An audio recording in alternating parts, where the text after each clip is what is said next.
More Heart Than Talent Radio. Welcome to Facebook Live this afternoon. Topic for today's Facebook Live is prospecting avoidance. It is a topic that I cover 7 days a week with my coaching clients. If you're coming on Facebook Live here this afternoon, welcome. It is now officially 4 o'clock Eastern Standard Time, 1 o'clock Pacific. Welcome, welcome, welcome. Marina and Aaron Knight have joined the Facebook Live. They are on live today. We also have Scott Lucas. We have Mark, welcome to the call. Deb Lucas, welcome to the Facebook Live this afternoon.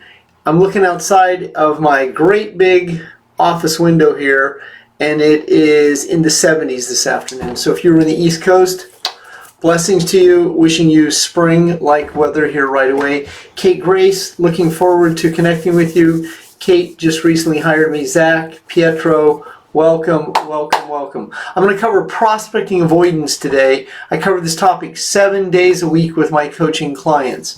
Now, I did an event this Saturday in Los Angeles, California, actually Marina Del Rey, with Sandy Girl Clark. Sandy is one of the best prospectors that I've ever had the privilege to coach one-on-one. Now, prospecting requires reflexes. That means that you're able to communicate, connect, ask questions with people in a sequence, in a very relaxed, educational, informational interview process. That's what prospecting is. Prospecting is your ability to have a conversation with someone and establish, is this a qualified buyer? Is this someone who has a problem that my product, service, benefit, feature, my coaching, my whatever it is that I'm marketing can add value, can resolve a problem, because that's what you're prospecting for. So if you're a headhunter in Los Angeles, California, I went into an office one time in Westwood, California on an interview, and I went to a placement service who was sending me out on job interviews. Well, I was definitely interviewed. Do you have a college degree? Where did you go to college? What was your degree in? What year did you graduate? What do you feel qualifies you for this job? Tell me a little bit about your sales experience. Have you ever sold? And then they would ask me if I ever sold this. So this was the questions in a sequence that I cover. I mean, this is the game. This is the inner game of prospecting. Now, what most of society does is they have anxiety about this. They have anxiety about making a mistake, getting in trouble, saying the wrong thing, being rejected, being abandoned, getting overwhelmed, offending someone. Don't want to come across as being salesy. Don't want to come across as being pushy. Don't want you to think I'm trying to sell you something. These are a lot of the bad habits and a lot of the misinformation you hear about selling. Selling is not a misunderstood skill. A lot of people misunderstand selling. Selling is pure. Selling is the highest paid profession in the world. And as you begin to master the inner game of selling, the inner game of prospecting, you will become a professional. Anything other than becoming a professional, you are an amateur. Now, what happens to most of society is they have prospecting avoidance. They get overwhelmed. They go into fight or flight. They tell themselves a story about the outcome that hasn't happened. They go into anxiety. They have anxiety about being rejected and don't want to hear the word no. These are some of the commonalities that keep people from asking the questions in a sequence. Now, this right here represents the gap and a delay. So here's what an ideal situation would be. There's no gap and a delay, and communication flows like this. Now, here's the way it is for most people. They have a gap and a delay in their communication style. They well, don't know what to say. They try and make sense of it, and they go like this. They go backwards like this. They go backwards, and they go up like this. And now they're in fight or flight. This happens in real estate. This happens in financial planning, insurance sales, car sales, software sales, any type of selling. An unskilled sales amateur has anxiety about the outcome. Now, in corporate America, there is sales training, and you do a ride along with your manager. Your manager goes out in the field with you, or you go out in the field with someone who's a top-tier sales professional field. They oftentimes will send you to sales training and sales school. I got hired by Southwestern Bell in 1987. I got shipped off to Phoenix, Arizona, where I did a 6-week course and a straight commission selling sales position. Now I did get paid for the training, but once I went into the field, there was a click down process where eventually it was straight commission. I once worked for Cisco Foods, selling to restaurants and institutions, the same situation, straight commission sales job on a quota system. And I was responsible for my own leads. And this is what you are. You're responsible for this. More leads than you have time. Now here's some questions that I encounter. I even encountered them today. Jeff, how do I find leads? And I'm just like, my God, dude, you've asked me this every freaking hour for the last 2 years. How do I? How do I? How do I? I mean, I hear this, how do I? People go, I know you hate how do I. No, I don't hate it. It's what the analytical, egoic mind, it's what an addicted, emotionally overwhelmed person will ask me and ask themselves, how do I? It's the ego's way of protecting itself from failing. It's the ego's way of protecting itself from being rejected. It is your responsibility to understand when a prospect does not buy from you, seldom if ever is it regarding rejecting you. I just had a woman send me a message that said she really enjoyed one of my books and she's going to be hiring me soon. I mean, that means whatever it means. And that means that's a buy signal, but she's not buying today. I mean, that's what you want to understand. Your objective is in selling is to create rapport with people in a relaxed informational style where you're able to provide the benefits and features that you're selling. You want to be able to provide someone a way to preview the product through a system. They either watch a video or you do a sales presentation that you've done over and over on the spot, and it takes 10-15 minutes max, and then you can move into the closing process.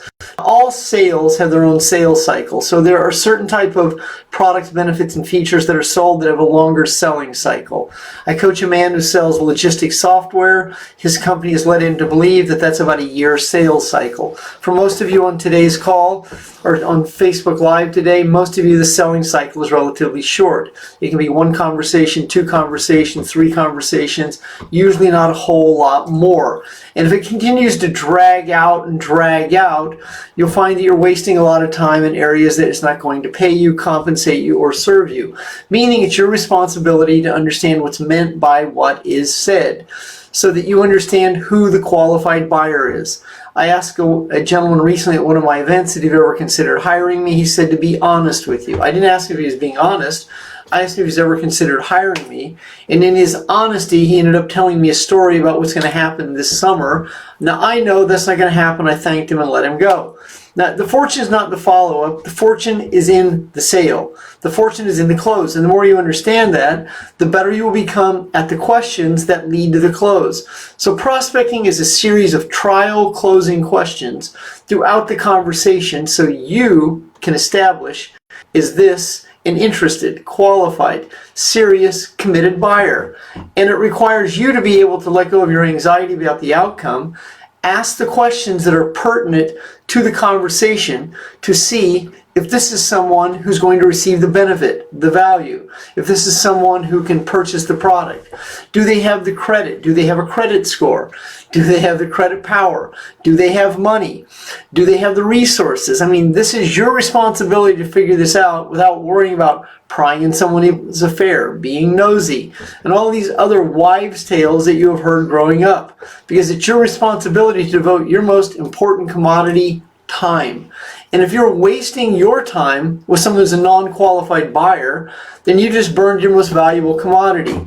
Now this means you are responsible for letting go of your prospecting avoidance. The reason that you will avoid prospecting is because your body goes into fight or flight. Your body that runs the brain goes into fight or flight and goes, oh my God, I have to avoid this. I'm going to go to the refrigerator. I'm going to go online. I'm going to get more training.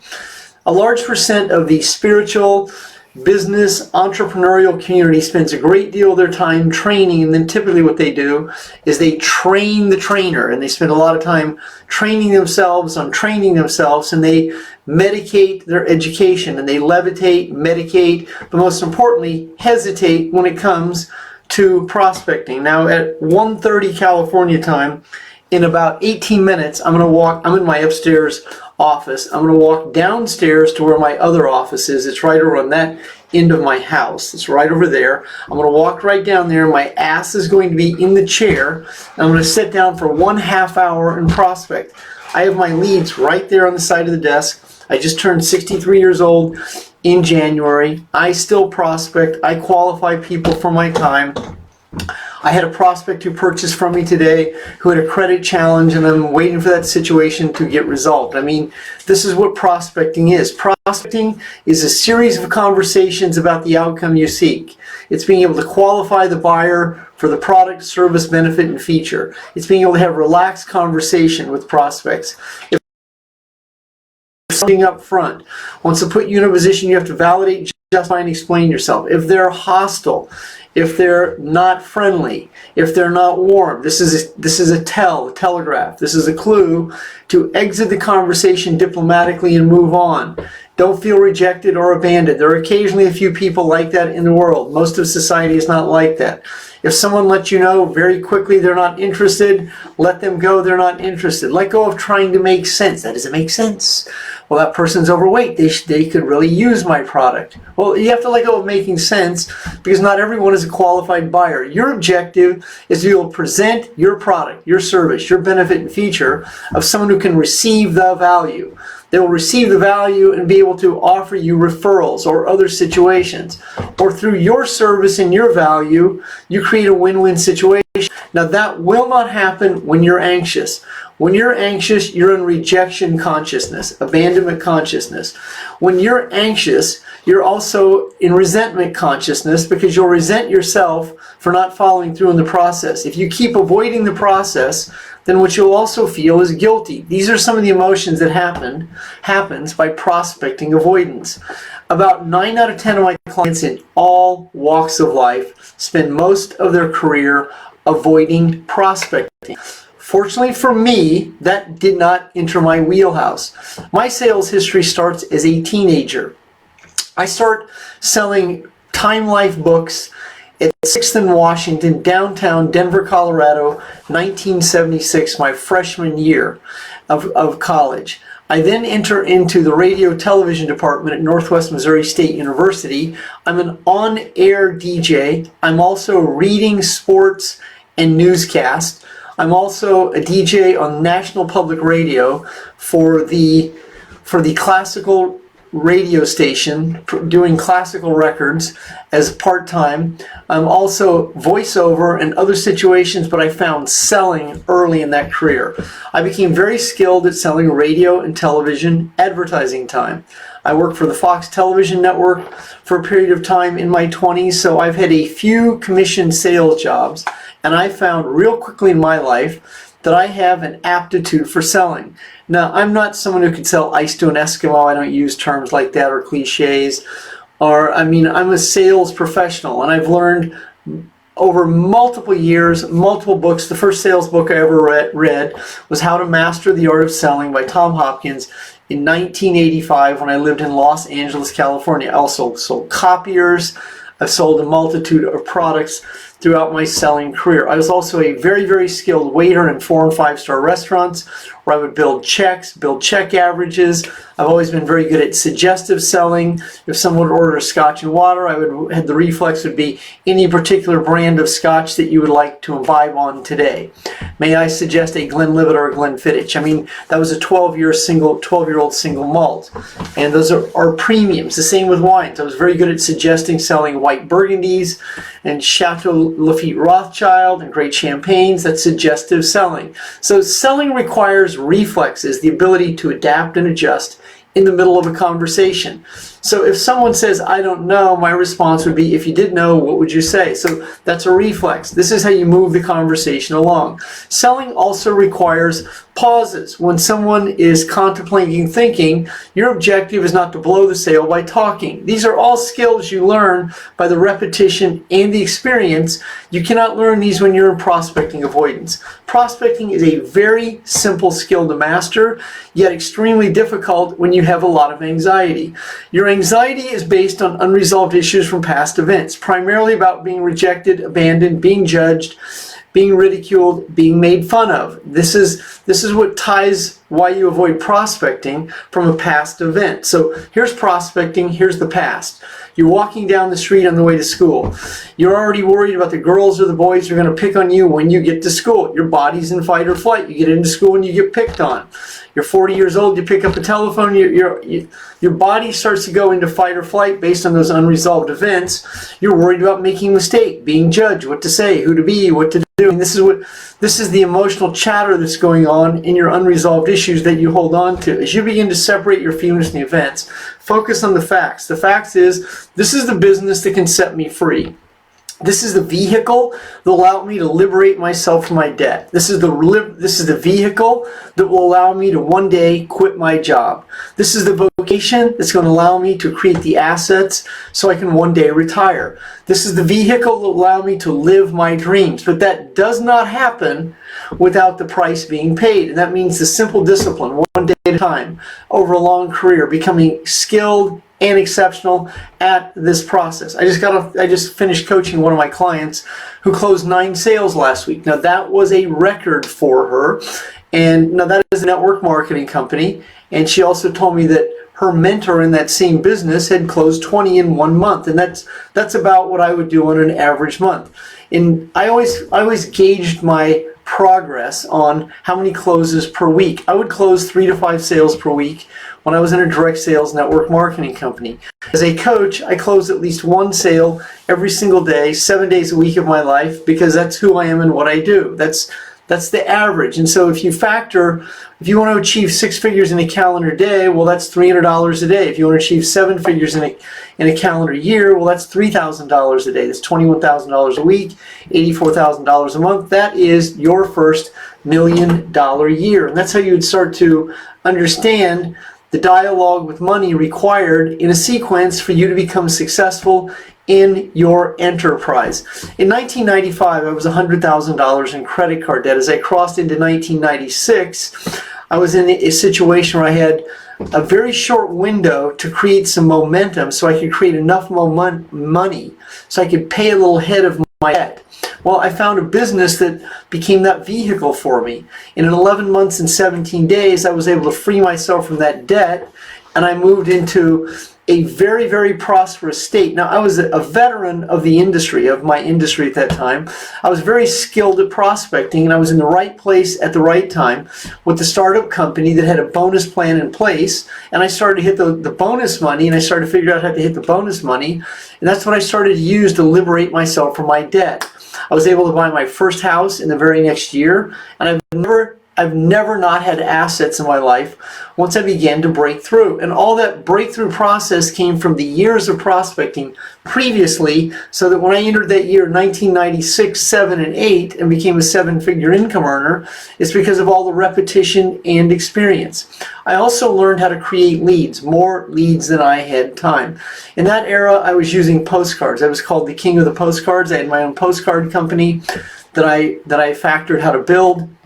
And I was buying postcards originally, then I figured out how to do my own, and I was creating over 125 leads a week that were calling me, coming into my inbox. Now right now I have a campaign. I have an internet marketer who does doing text messaging for me. I've run sales funnels.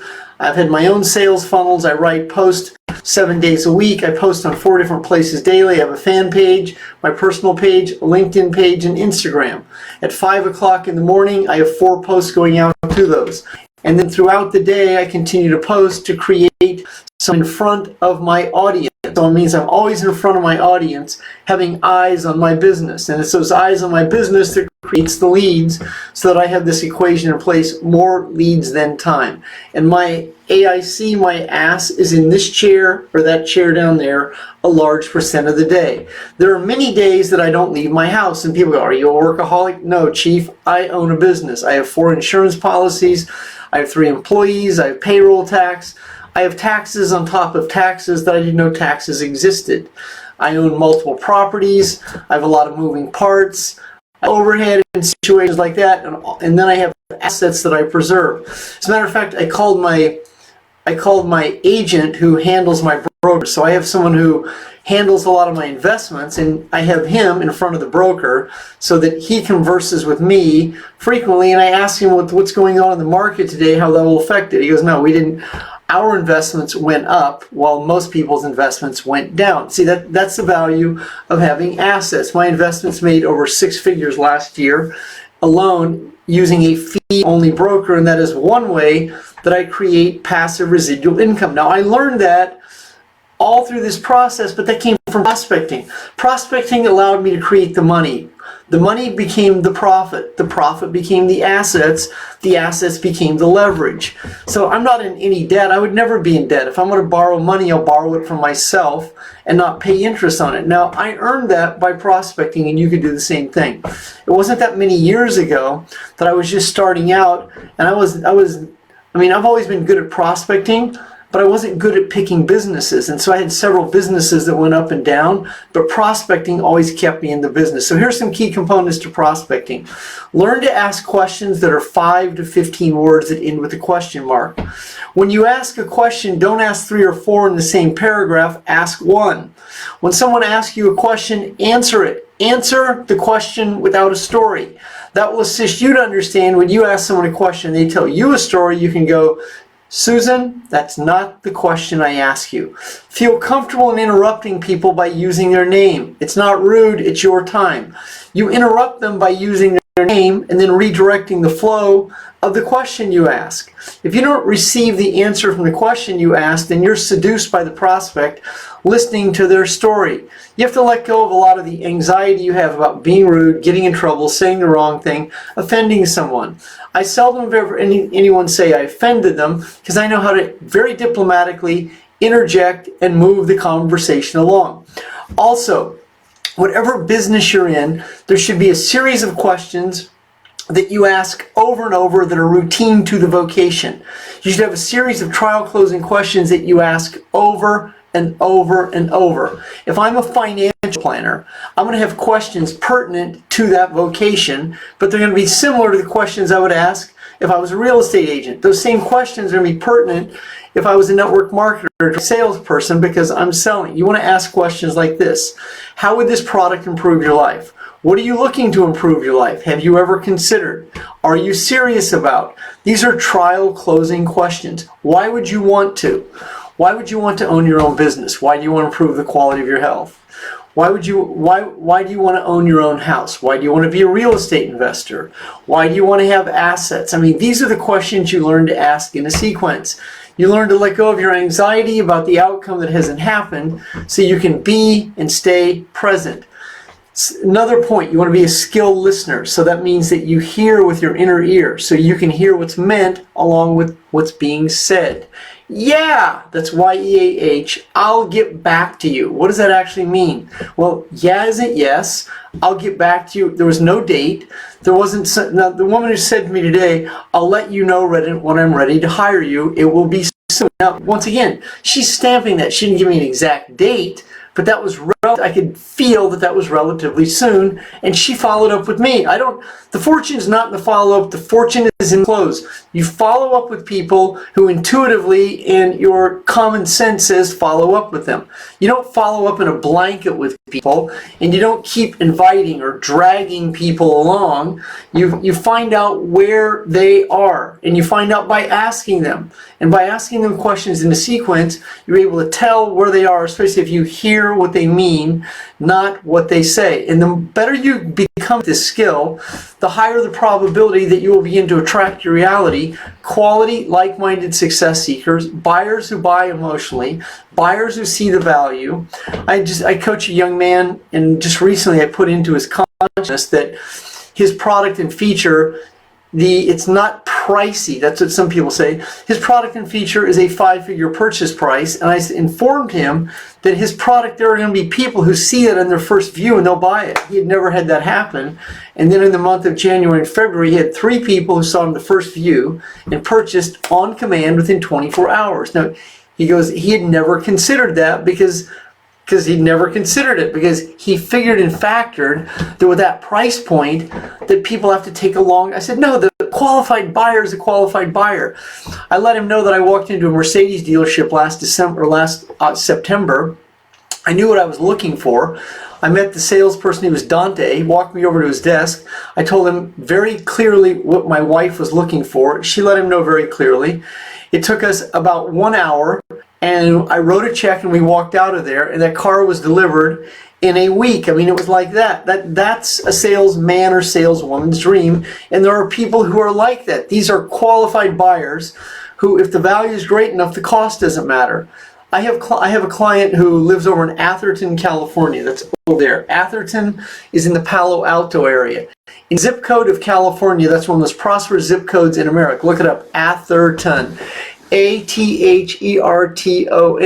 My client David sold one investor 2 houses for 8 figures. I mean, and it took him 2 phone calls. Now, the buyer is in Japan, and he did it with the buyer's agent, and it was 2 phone calls, and the buyer's agent did all the looking, and then it was negotiated like this, and it was like this, and my client was overwhelmed with joy and how easy that was. See, that's the ease sometimes of how the money can move in what is called a transaction.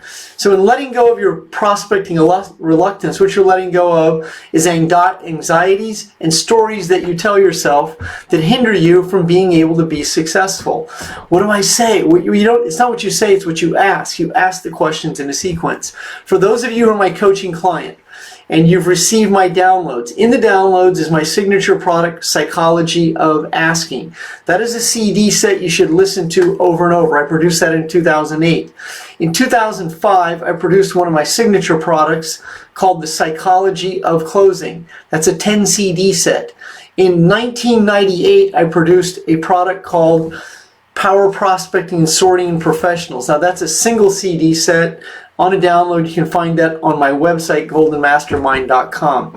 In 2000, I produced a CD set, an 8 CD audio program, on cassette at the time, The Psychology of Prospecting. So there's a total of 29 audios on downloads. They used to be CDs that you can access. The signature product is Psychology of Asking, a 10 CD audio program that will give you comprehensive insight on how to effectively ask the questions in a sequence. When someone says, "Let me get back to you," your reflex would be, "John, when will you be getting back to me?" And that's not rude, that's not abrasive, that's you asking a question to trial close to see if the prospect is a qualified buyer. When they go, so Ray Cataline says, yes, prospecting and qualifying have become so much more clear and simple since coaching with you. Thank you, Ray, because that really is the ease of the process when you understand it.